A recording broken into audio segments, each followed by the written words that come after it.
गुरुजी यहाँ पे अच्छा से हम कैसे परखें अपनी कुंडली को कि नीच का सूर्य हो गया तब अच्छा नहीं है, या खराब राशि में अपने से विपरीत राशि में बैठा है तब अच्छा नहीं है, ना अच्छा होने की कंडीशन क्या है? मेरे पास एक क्लाइंट आया, कई साल पहले की बात है, वो थोड़ा किस्सा याद रह गया। राजस्थान के अच्छे खासे रजवाड़े घर से था। वो मेरे पास आया तो मैंने उसे बताया कि तू कोई काम नहीं कर सकता, किसी काम पे नहीं टिकता, मैं तो करने की कोशिश भी करे तो तेरे ऊपर कर्जे ही कर्जे चढ़ेंगे, तेरे पिता के साथ तेरी नहीं बनेगी। मैं क्या, और तू सिर्फ सोच सकता है, समझ गया ना, तेरा बस नहीं चलेगा, बस बातों पे गुस्सा आएगा तेरे को और कुछ नहीं कर पाएगा। वो बंदा रो पड़ा, कहता गुरुजी आज तक मैं 150 ज्योतिषियों के पास घूम लिया, कहता हर किसी ने मुझे राजा बताया, कहता बात तो सच है, हूं रजवाड़े घर से, कहता मेरे को कामयाब इंसान बताया, कहता मैं ही जानता हूं कि पैसा घर में खूब है लेकिन मैं कामयाब नहीं हूं है? कहता कई काम फेल होने की वजह से मेरे अपने बड़ों के साथ में मेरी बनती नहीं, कहता ये मैं जानता हूं, कहता सिर्फ हालात पे गुस्सा निकालता हूं। कहता ये आपने बातें कहां से बोली? तो कहता मेरा तो मेष का सूर्य है, मेष ही लगन, बताइए। लगन में सूर्य, अब वो तो उच्च का है ना। अब वो कह रहा है, कहता ये आपने प्रेडिक्शन कैसी करी? जब भी लगन का सूर्य अकेला पड़ जाए, उसको कहीं से कहीं तक सपोर्ट ना हो, और 11वें घर और तीसरा घर और 9वें घर में उसके दुश्मन ग्रह बैठे हुए हो, ये मेष का सूर्य महा दुखदाई होता है। पहली बात ये। नंबर 2 बात, लगन में अकेला सूर्य को बैठा दीजिए, उच्च का कर दीजिए। पुराने समय में क्या हुआ करता था? पुराने समय में तलवार के साथ लड़ना, कई कई घंटे लड़ना, कई कई घंटे की मेहनत करना, कई कई घंटे की सख्ती से मेहनत करवाना, बेटा इसको राजा बोला करते थे। सच के ऊपर अडिग रहना, और जो काम दिया उसको पूरा होने से पहले अगर कोई हट रहा है तो उसकी भी खाल खींच के रखना, इसको राजा बोला करते थे। समझे?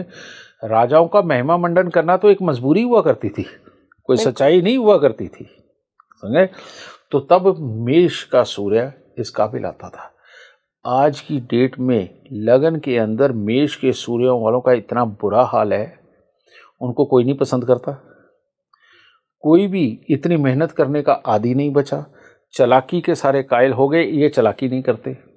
तो ये चालाकी करने वालों के साथ रहेंगे, ये खुद ही फेलियर हो जाते हैं। ये चालाकी करने वाले बेटा यही इनकी जड़ें काट देते हैं, ये सक्सेस कहां से हो? तो देख आज की डेट में उच्च के सूर्य वालों के लिए मुसीबत हो गई है, समझ गए ना जी। तो इसीलिए अब मेरे को तू बता, इसके विपरीत तुला राशि का सूर्य वाला तो बहुत महाचुस्त, महाचलाक, महा डिप्लोमेटिक, विपरीत लिंगी के साथ मजे लेने वाला, पैसा खर्च करने वाला, और कह रहे कैसे कमाना है और कैसे इनके ऊपर खर्च करना है, सब कुछ ये करने वाला, आज के जमाने में ये अच्छा कि ये अच्छा? तो जमाने ने सूर्य की डेफिनेशन तो बदल दी, हालात ने बदल दी, समझ गए ना। तो अब ये मेष के सूर्य वालों को उल्टा शायद अगर आज की डेट में ये कह देना कि ये इस जमाने के काबिल का नहीं है, तो वो उचित अवस्था होगी, उचित शब्द होंगे।